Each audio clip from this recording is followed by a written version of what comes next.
que primera forma, maestros, es la forma más complicada que nos pueden preguntar en un examen. Si hablamos de verificación, lo más probable es que sea más sencilla, pero por argumentación nos van a hacer preguntas en nivel crítico. Y eso entra en el examen, maestros, el nivel crítico. Por eso, para el nivel crítico vamos a estudiar qué es tesis, qué es argumento principal, qué son los argumentos secundarios. Aquí estamos haciendo de manera genérica nada más. Muy bien. La segunda forma, maestros, tenemos por explicación. ¿No? Por explicación. Tenemos por explicación. Por explicación, maestros, es más simple. Es aún más simple. Nos vamos a dar cuenta más rápido. Por explicación, primero vamos a tener el número 1 por comparación, ¿no? Por comparación. Es decir, nos va a plantear ideas secundarias a manera de comparación. Dos ideas secundarias que se van a comparar. ¿Para qué? Para podernos lanzar una sola idea principal o tesis del autor.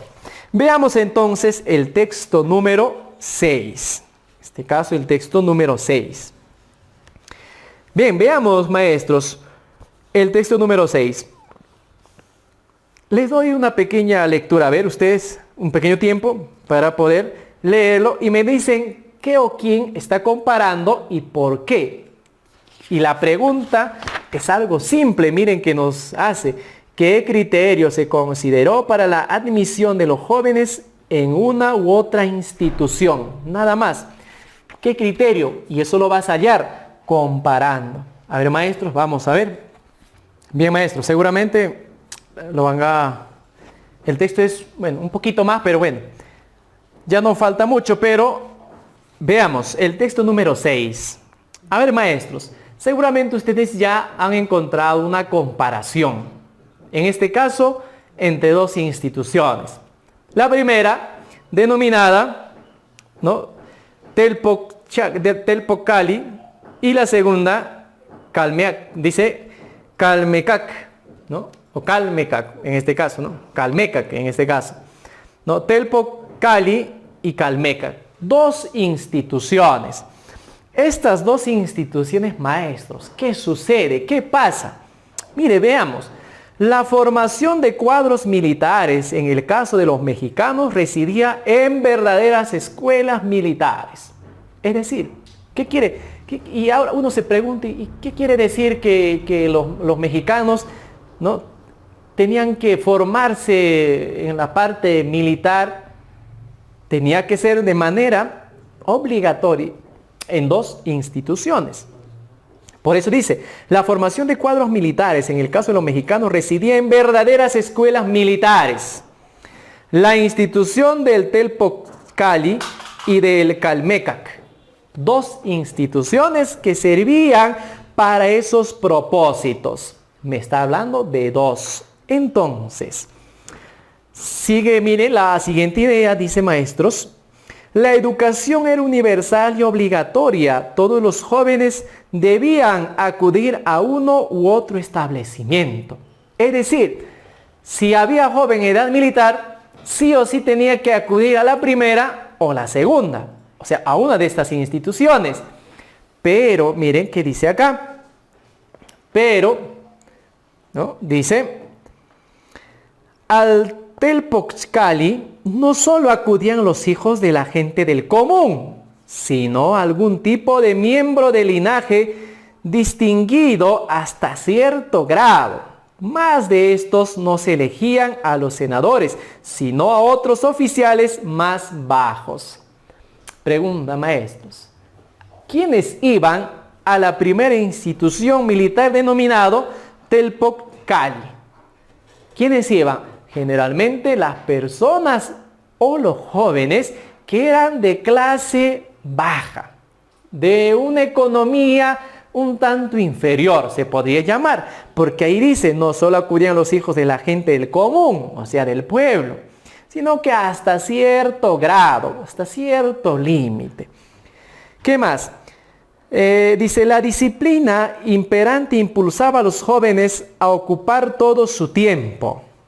O sea, en esta institución, en la primera, en el Telpoc Cali. ¿Qué más? Ir a leñar y velar y cantar en las horas de su sueño ayudaría a establecer la disciplina requerida en el ejército. Tal virtud les llevaría a un comportamiento adecuado en la guerra y a procurar cohesión, protección mutua, orden y organización táctica.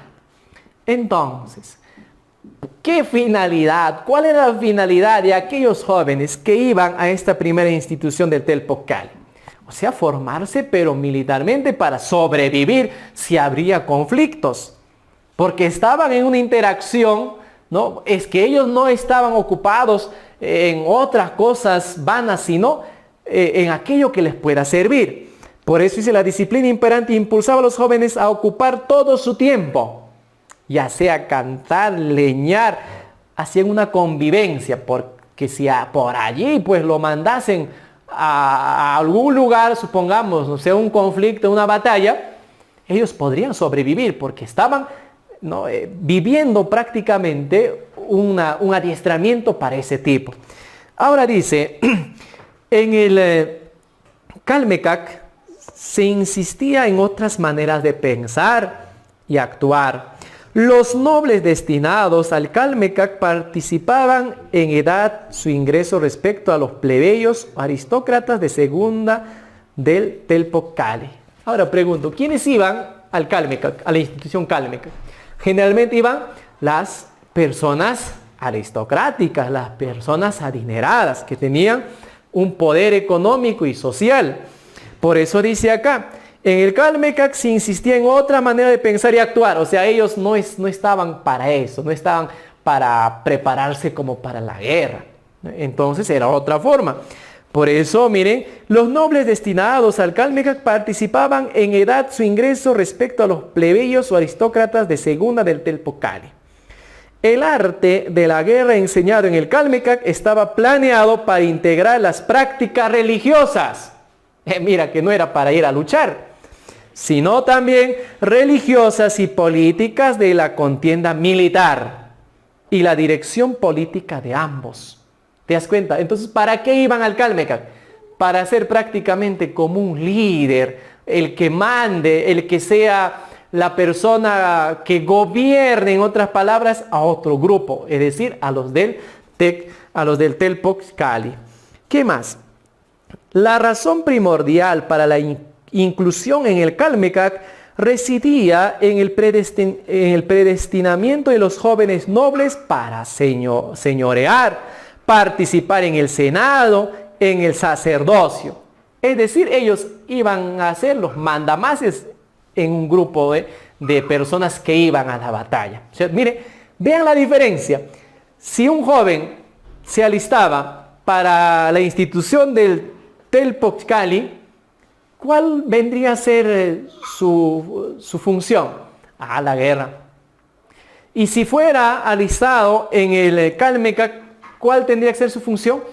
Ser un diputado, ser el que mande, ser la cabeza, ¿no?, de un grupo de personas.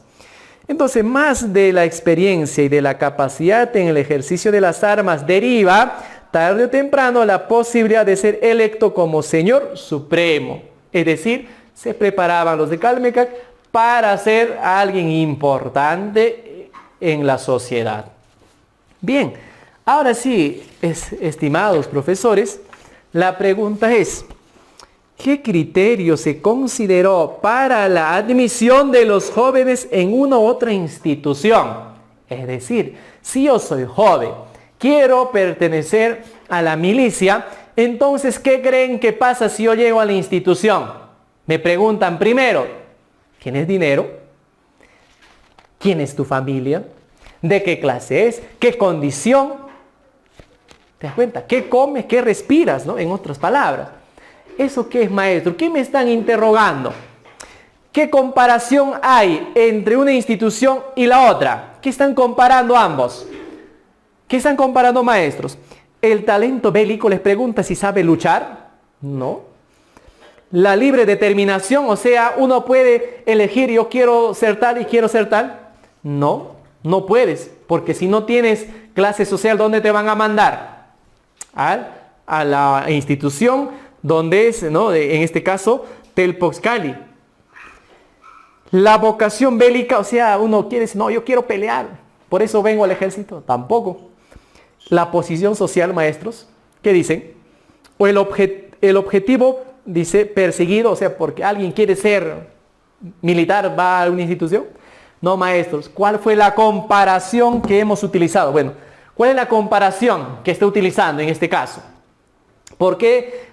¿No? ¿A qué o cómo admite a los jóvenes? En este caso, por la posición social. Y se dan cuenta, maestros, es más simple la pregunta.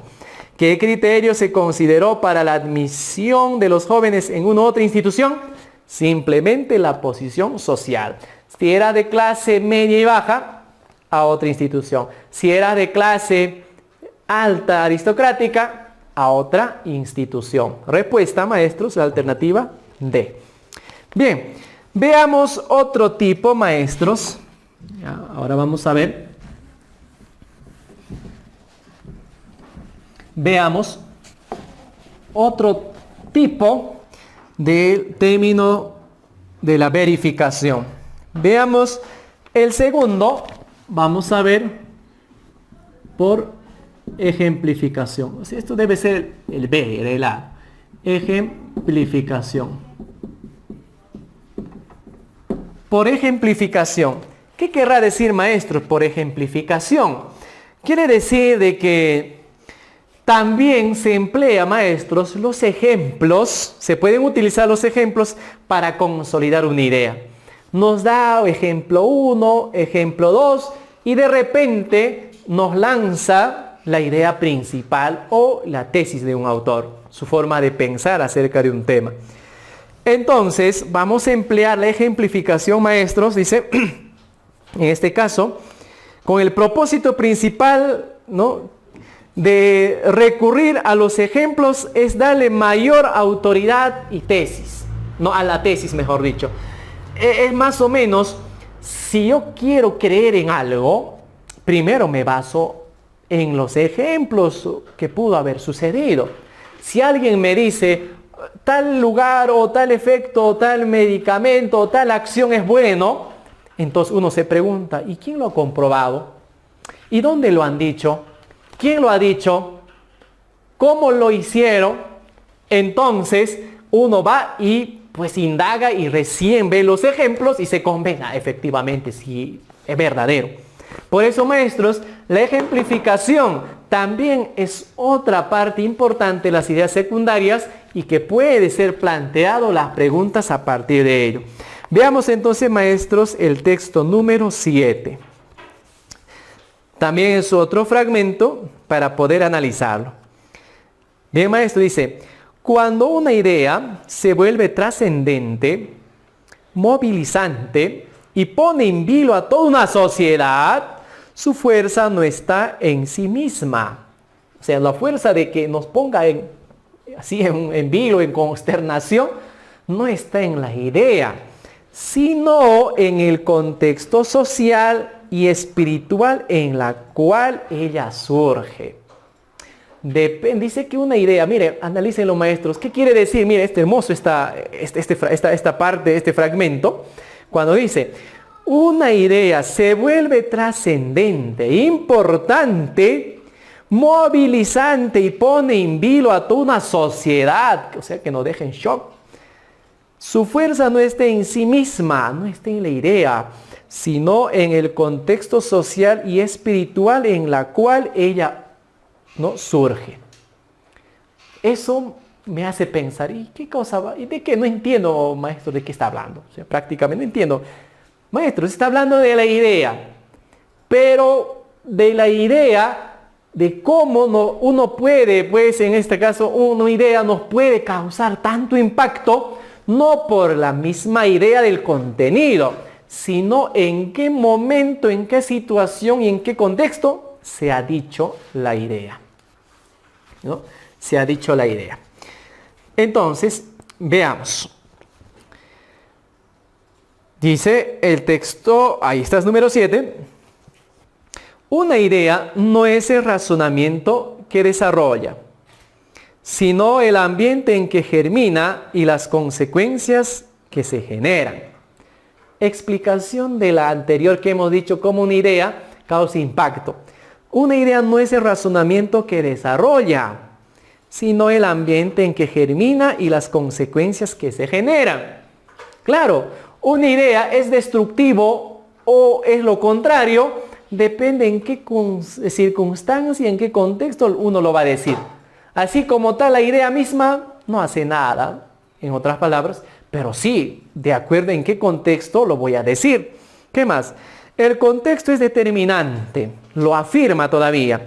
Muchos hombres de todos los tiempos predicaron la no existencia de Dios. Pregunto, ¿qué tiene que ver Dios con lo que estamos hablando ahora? En la mayoría de los textos maestros se puede encontrar palabras que sugieren o sugeridos que digan, por ejemplo, en tal caso, pero en este texto no nos sugiere ni una palabra y va directo y entra de manera directa al ejemplo. Por eso dice, muchos hombres de todos los tiempos predicaron la no existencia de Dios. Pero cuando Nietzsche, a fines del siglo pasado, afirma, Dios ha muerto, la frase tiene un impacto universal conmovedor. ¿Y por qué?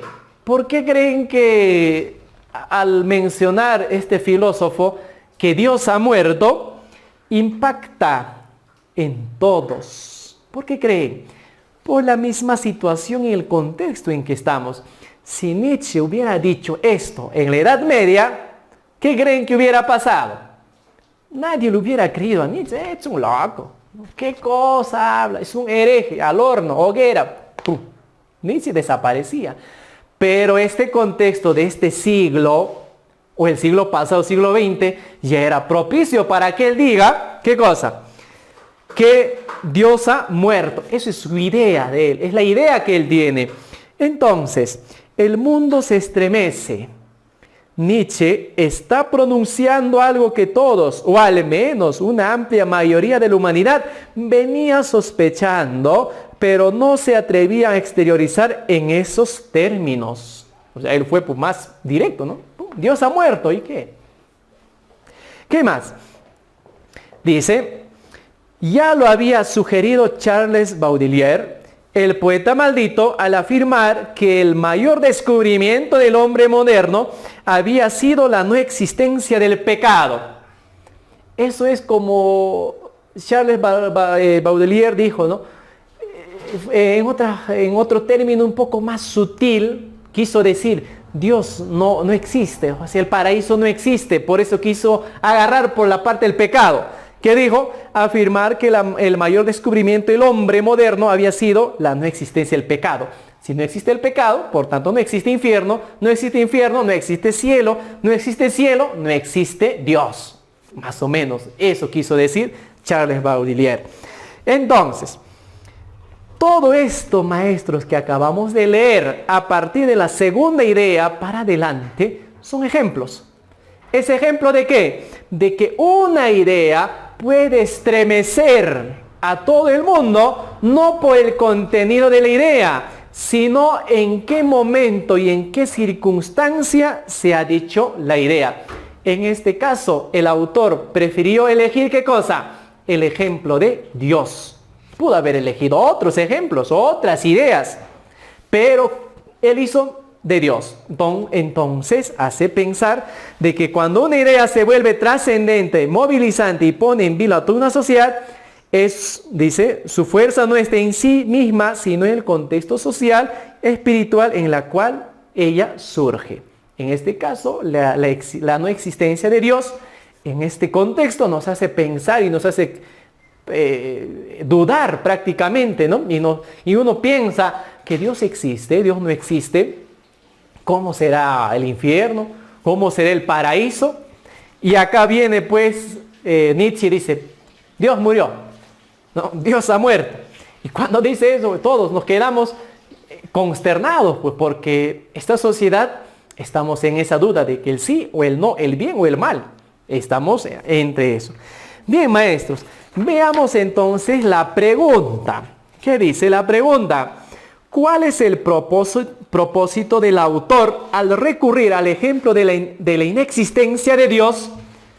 Pregunto, maestros, ¿cuál fue el propósito? ¿Cuál es su finalidad del autor al hacer el ejemplo de que Dios no existe? ¿Qué quiso comprobar con esto el autor? Alternativa A. Esclarecer la tesis de que el contexto social determina la trascendencia de una idea. Afirmar que muchos filósofos predicaron la inexistencia de un ser supremo. Confirmar que todas las doctrinas filosóficas adquieren gran trascendencia social. La D. Demostrar la veracidad de la tesis de que todas las ideologías producen un impacto. La E. Ratificar la tesis que Charles Baudelaire sobre el pecado humano. Maestros, la pregunta concisa es: ¿qué quiso demostrar el autor a través del ejemplo de que Dios no existe o que Dios ha muerto? ¿Qué quiso demostrar nada más? ¿Qué quiso demostrar? Veamos, mire, seguramente pueden pensar, en este caso, afirmar que muchos filósofos predicaron la inexistencia de un ser supremo. En el texto dice que muchas personas ya habíamos pensado, sospechado de que Dios no existía, pero no habla de filósofos. Por tanto, no es afirmar que muchos filósofos, sino para qué. La idea principal de nuestro texto, maestros, es la primera parte, es decir, cuando una idea se vuelve trascendente, movilizante y pone en vilo a toda una sociedad, su fuerza no está en sí misma, sino en el contexto social y espiritual en la cual ella surge. Eso es, maestro, la idea principal. Eso quiso demostrar el autor con el ejemplo de la no existencia de Dios. Nada más. ¿Qué quiso comprobar? Que al decir Dios ha muerto, todo el mundo, ¡wow!, se quedaron consternados. ¿Pero cómo es posible? Las religiones saltaron, los ateos saltaron y todo el mundo empezó una trifulca con una sola idea. ¿Qué quiso demostrar? Que la idea causa impacto no por la idea, sino por el momento y el lugar donde se ha dicho. Con eso, maestro, la respuesta vendría a ser la alternativa A. Esclarecer la tesis de que el contexto social determina la trascendencia de una idea. En este caso, la de Dios. Fue un ejemplo. Bien, maestros, esa es la respuesta. Bien, estimados maestros, esto ha sido, ¿no?, un tanto la parte teórica. Ahora vamos a ver un poquito más la parte práctica. Tenemos el texto número 1 en la aplicación. El texto número 1. Dice, este texto es, maestros, un tanto compleja. Es un texto filosófico y si notamos habla de Friedrich Nietzsche. Y Nietzsche es pues un filósofo. Y los filósofos generalmente escriben textos como para quebrar el cerebro a uno.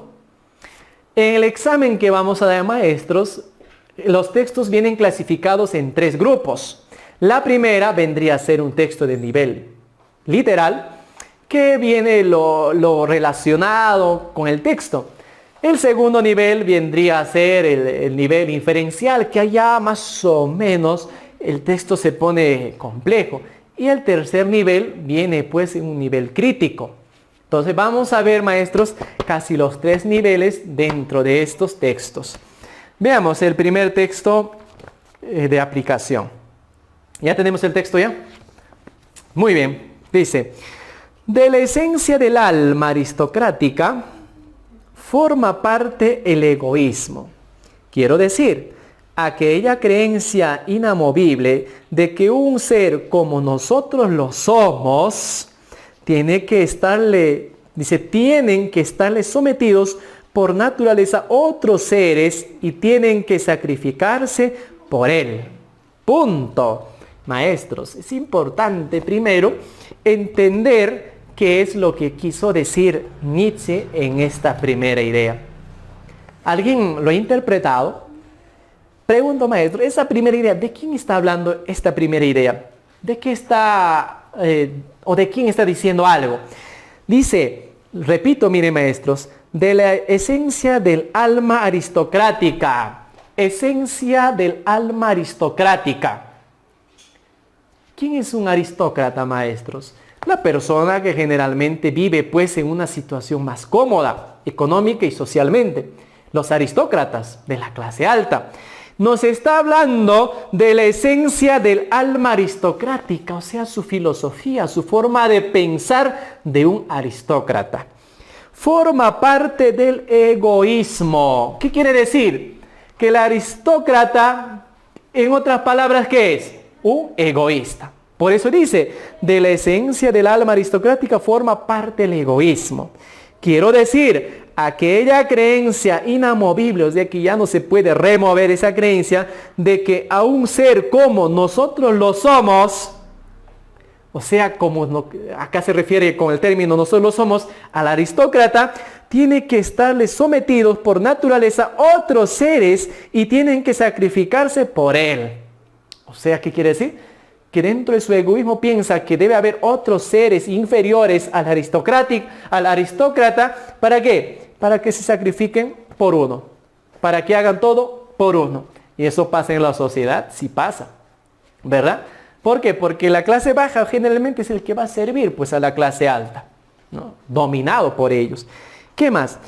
El alma aristocrática, mira, repite esa palabra, maestros. ¿De qué me está hablando? Del alma aristocrática. Y repite otra vez, el alma aristocrática acepta este hecho de su egoísmo, mira, lo acepta, dices, de su egoísmo sin ningún signo de interrogación. O sea, ni siquiera se pregunta, ¿qué me van a hacer? Nada. Acepta.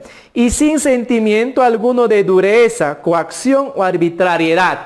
O sea, no siente nada absolutamente. Él piensa que es así y no hay nada que le haga cambiar de idea. Antes bien, como algo que acaso esté fundado en la ley primordial de las cosas. Incluso él piensa que eso es una ley. Es así. Mire, ¿cuál es esa ley? Mire, dice, si buscase un nombre para designarlo, diría, es la justicia misma.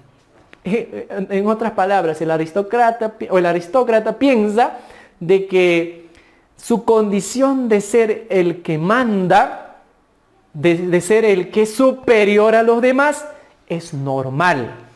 Y que es la justicia misma, que en otras palabras, Dios lo quiso así y así va a ser, ¿no? Eso es lo que él piensa.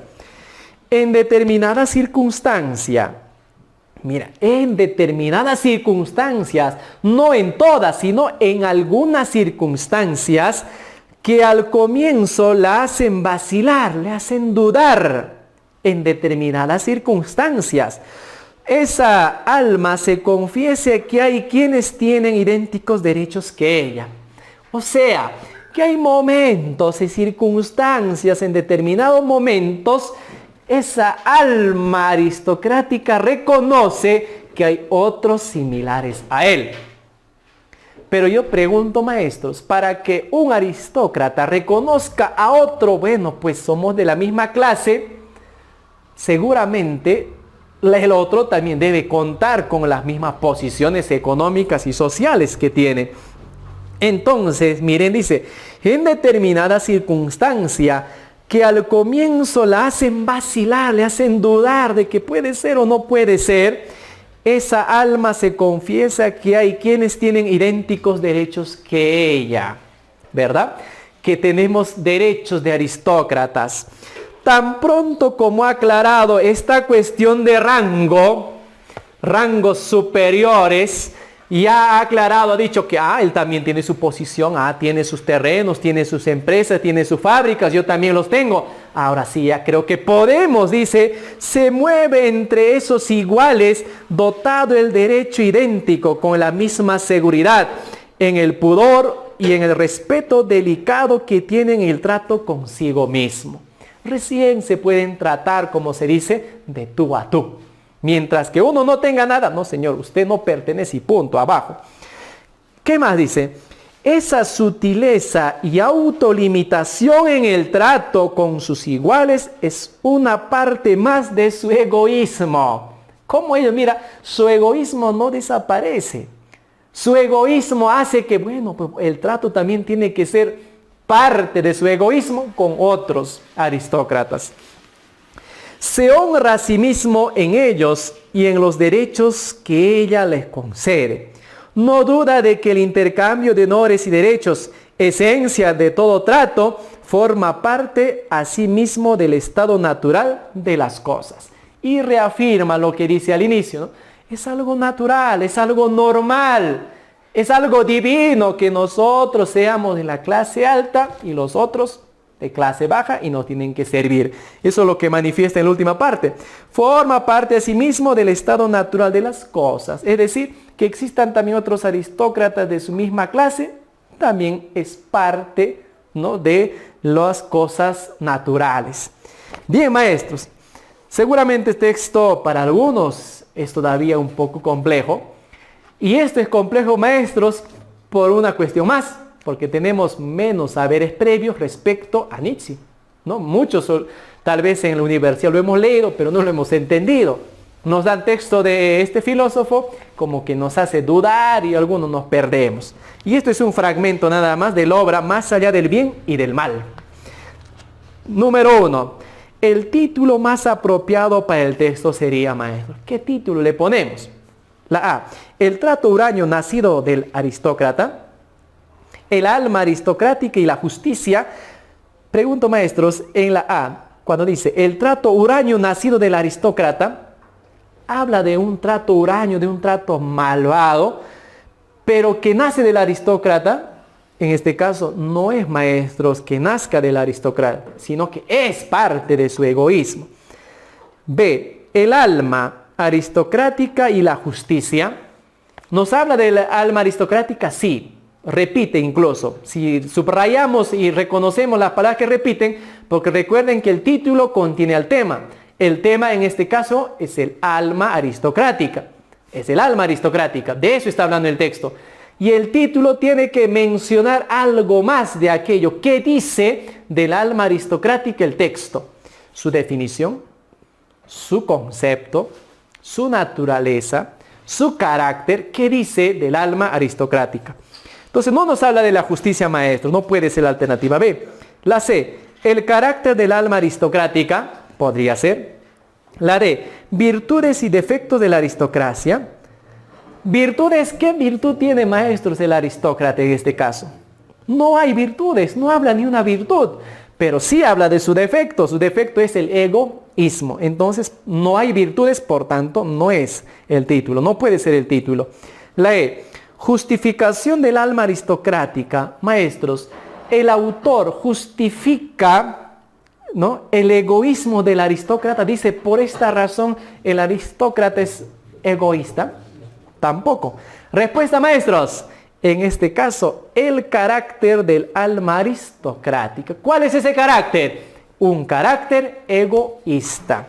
Respuesta, la alternativa C. 2. Si adoptáramos la mentalidad aristocrática, afirmaríamos que, maestros, la pregunta dice, esto es una pregunta de nivel crítico, maestros, significa que nos está dando una interpolación. Nos está diciendo, si nosotros adoptáramos la mentalidad aristocrática, que no lo somos, o sea, tuviéramos esa mentalidad de egoísta y que pensaríamos que otros seres nos tienen que servir y que nuestra posición es un acto de la naturaleza, así lo ha hecho, así lo ha decidido, dice, podemos afirmar que, la pregunta, ¿no?, bien clara, si adoptáramos la mentalidad aristocrática, afirmaríamos que, a ver, maestro, dice la A, todos hemos nacido para obedecer. O sea, si yo soy aristócrata o un aristócrata o tengo un alma aristocrática, afirmaría que todos hemos nacido para obedecer. ¿Qué dice el aristócrata? Yo no obedezco, el que obedece es el de abajo. Por tanto, esta alternativa no sería posible. La B, el sacrificio ajeno resulta innecesario, si yo fuera un aristócrata, ¿pensaría que el sacrificio ajeno resulta innecesaria? No. ¿Su sacrificio es innecesario para mí? No. Es importante para mí porque de su sacrificio de los demás vive el aristócrata. Entonces tampoco es maestro de la alternativa B. La C. Nuestro egoísmo merece ser cuestionado. O sea, si yo me convierto en un aristócrata, mi egoísmo, o sea, esa forma de pensar egoísta, tiene que ser cuestionado. Me tengo que preguntar por qué soy así. ¿Qué piensa el aristócrata? Jamás se cuestionaría su egoísmo. Si yo fuera un aristócrata, no me cuestionaría mi egoísmo. Diría que estoy haciendo bien, porque en el texto dice que un aristócrata para él toda la parte, su contexto, su entorno, ha sido de forma natural, es una ley, es una justicia misma. Entonces no puede uno justificarse, o mejor claro, cuestionarse a su propio egoísmo, jamás. Entonces no podría dar esa forma de pensar, ¿no? Si adoptáramos la mentalidad aristócrata, afirmaríamos que nuestro egoísmo merece ser cuestionado. No puede ser cuestionado, maestro, no puede ser cuestionado. La D. El altruismo es signo de arbitrariedad. ¿Qué quiere decir eso, maestro? Pensaría que... ¿qué es el altruismo? Para empezar. Altruismo es algo positivo. Es lo contrario, ¿a quién? Lo contrario al egoísmo. El altruismo o la persona altruista es aquel que le gusta ayudar, que le gusta no colaborar con las personas, es una persona buena. Pero dice, el altruismo es un signo de arbitrariedad. ¿Qué dice? Y la E, mira, comprobamos con la E. El aristócrata también posee esencia. Mira, si yo fuera un aristócrata, dice, el aristócrata también posee esencia. Claro, pero ¿cuál es la esencia? ¿Cuál es mi esencia? Es el egoísmo. Y no asumir una mentalidad, ¿no? Como se dice, no asumir una mentalidad de lo que es mi esencia, sino mi esencia es ser un egoísta. Pero ¿qué dice la alternativa D? El altruismo es signo de arbitrariedad. Si yo fuera un aristócrata y pensaría, me empezarían a hablar tal vez, ¿sabes qué? Debemos compartir, que esto tengo que dar. Eso es ser una persona altruista. ¿Cómo creen que yo, con estos pensamientos de egoísmo, calificaría al altruismo? Diría que no, eso está mal. Como egoísta, como aristócrata, nunca van a aceptar la igualdad. No va a decir, bueno, pues vive en mi casa, toma mi empresa. No va a decir eso. Entonces, al altruismo, a esas personas que están predicando la bondad y toda la reciprocidad, ¿cómo lo van a calificar? Es un signo de arbitrariedad. Por eso, el altruismo es una forma de abuso contra la aristocracia. Va en contra de su principio.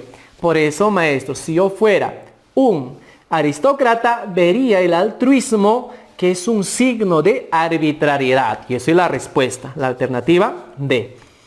3. La necesidad del sometimiento y el sacrificio de los demás constituye para el alma aristocrática.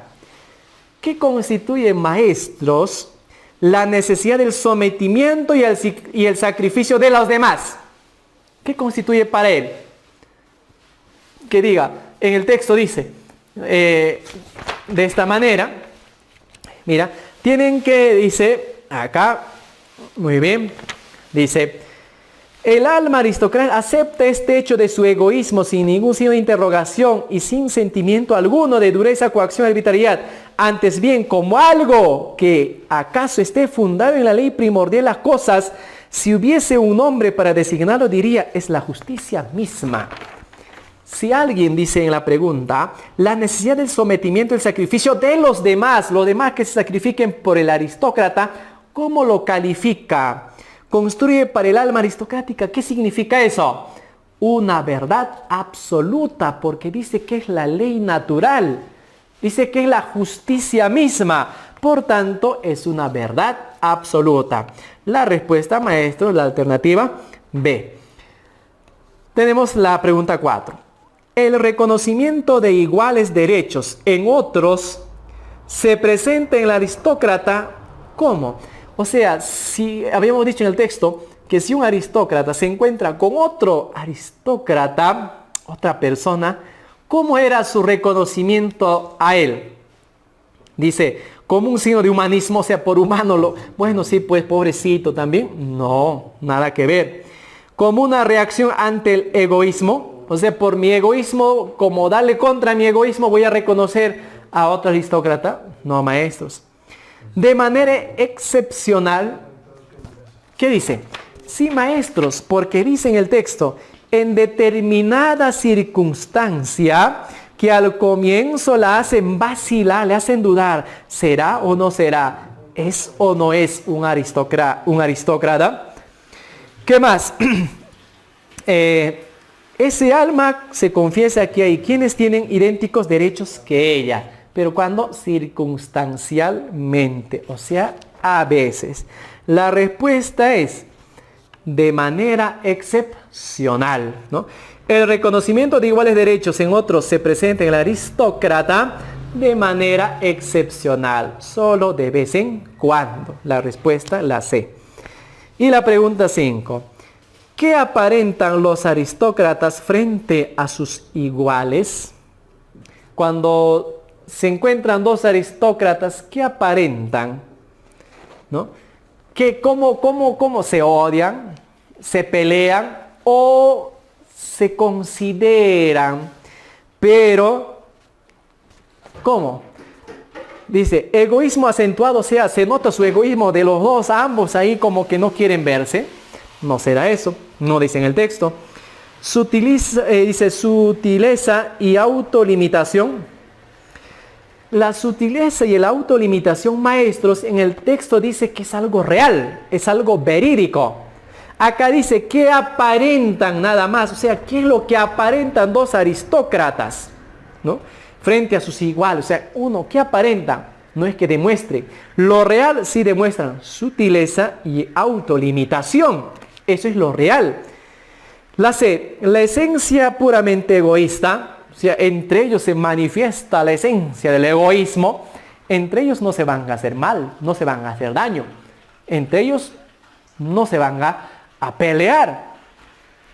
¿Qué dice? Auténtica consideración, podría ser. El intercambio de honores y derechos. Esto también es algo real, maestros. Sí hay un intercambio de honores y de derechos. Esto consiste en el trato entre los aristócratas y no es una apariencia. Sí se dan los honores, sí se dan los derechos. No es una apariencia. Pero de forma aparente, ¿qué es lo que hacen? Simplemente dan una auténtica consideración. Es decir, ajá, sí, hola, ¿qué tal? Sí, muy bien, qué bueno, qué lindo. Pero por dentro es otra la idea que ellos tienen. Entonces, ¿qué aparenta los aristócratas frente a sus iguales? Aparentan, maestros, una auténtica consideración, entre comillas, nada más. La respuesta a la alternativa D. Bien, maestros, para terminar tenemos el texto número 2 y esto sí es un texto mucho más simple. Es un texto mucho más asequible. Veamos, el texto número 2. Y esto es un texto, ¿no?, de chocolate caliente para el alma. ¿Cuántos de nosotros no lo hemos leído, ¿no?, estos textos? Veamos. Dice, algunos padres decían... Bien. Un minutito, maestros, para que ustedes lo vayan leyendo.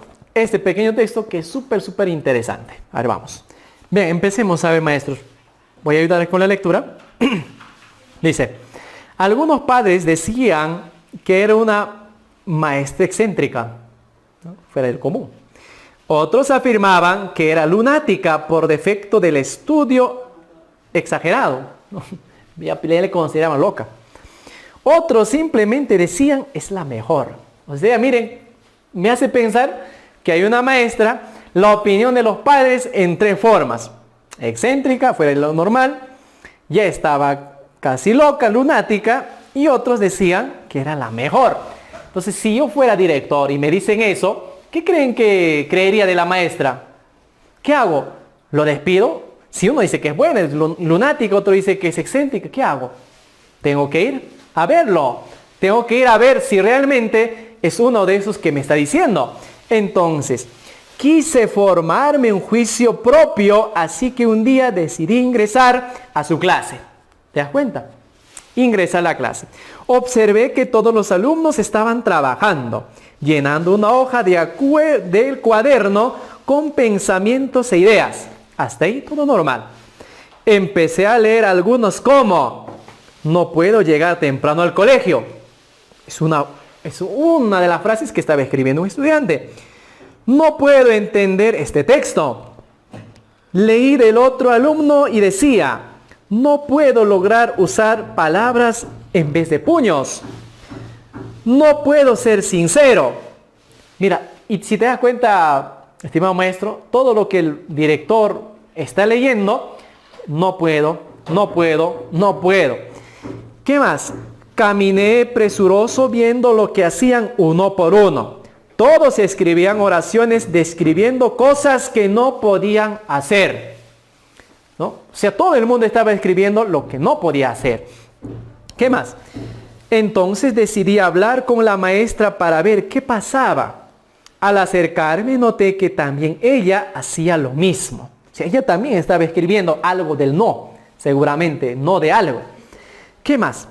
Estaba a punto de perder la paciencia cuando se escuchó: entreguen sus hojas. Pregunto, maestros, ¿el director habló con la profesora? No le dijo nada. Estaba a punto de decir: oye, ¿qué estás haciendo, verdad? Pero ¿qué dijo la maestra? Ahora entreguen sus hojas. Una vez recogidas las hojas de todos los alumnos, la maestra añadió la suya y las introdujo en una caja. Luego salió al patio y los alumnos la siguieron en procesión. Con lámparas y picos empezaron a cavar. Hicieron un hoyo de 2 metros y enterraron en él la caja. Entonces escuché decir a la maestra: amigos, estamos aquí reunidos para honrar la memoria de No Puedo. Mientras estuvo con nosotros, afectó la vida de todos, de algunos más que otros. Acabamos de darle una morada definitiva. Lo sobreviven sus hermanos. Puedo, quiero y lo haré ya mismo. No son tan famosos como su pariente, pero serán fuertes y poderosos con su ayuda, amigos. Eso es el discurso de la maestra. ¿Y qué creen que habría pensado el director al escuchar esas palabras? ¿Habrá pensado que hizo mal o hizo bien? La pregunta, maestros, es que ¿a qué aspecto quiere desarrollar la maestra? Veamos las preguntas. Es un texto muy interesante. Número 6. El texto argumenta a favor de. Es decir, ¿qué desarrolla el texto? ¿A favor de qué cosa el texto se ha desarrollado? La A. La maestra ideal. Se desarrolla a la maestra ideal. La B. La noción de maestra. La C. La importancia del optimismo.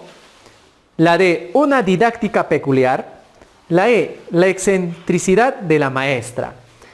Entonces, el texto argumenta a favor de quién, maestro. ¿A favor de qué?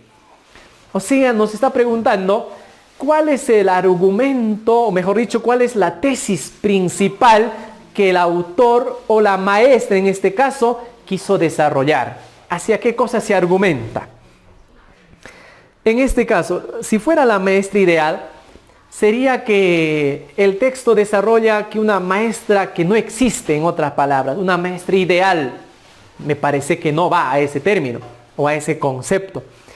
La noción de maestra simplemente apunta a la noción de ser una maestra o la importancia del optimismo. Efectivamente, maestros, el texto argumenta a favor de ¿qué? De la importancia del optimismo. ¿Por qué? Porque el texto configura todo lo que hace para una sola finalidad. En este caso, el optimismo, dejar el no puedo y quedarse con lo que uno puede realizar. Respuesta, la alternativa C. 7. La ceremonia encabezada por la maestra se caracteriza por ser, a ver, símbolo de la demencia. O sea, la maestra estaba loca. Principalmente académica. ¿Hizo algo académico la maestra en la ceremonia? No, maestros. Alegórica, aunque innecesaria. Sí fue alegórica, fue simbólico, pero fue innecesaria. No, maestro, fue necesario, porque gracias a lo que dijo la maestra, incluso el director entendió y dijo, ah, sí, muy bien. A ver, siguiente alternativa, la D. Peculiar y un tanto entretenida. Peculiar sí fue, porque imagínate, ¿no?, a la profesora con sus alumnos y haciendo hueco y enterrando en el patio de tu colegio, sería algo peculiar. Pero entretenida, todos estaban que se reían, wow, sí que divertido.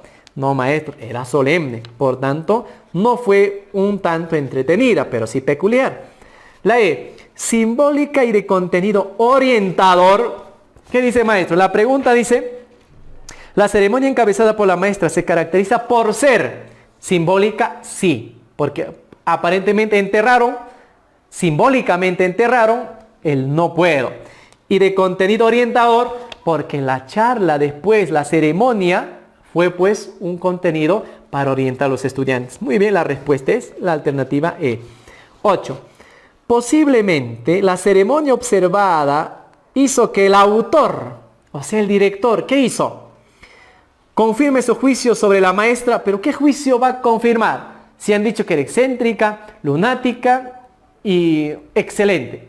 No comprobó nada. Habrá comprobado uno de ellos, pero no nos dice cuál de ellos. Por tanto, no puede ser la alternativa A. La B. Aprenda a ser más comprensivo. Dice, posiblemente la ceremonia observada hizo que el autor aprenda a ser más comprensivo. ¿Pero comprensivo de qué? Comprensivo de nada. C. Ratifique las especulaciones de los padres.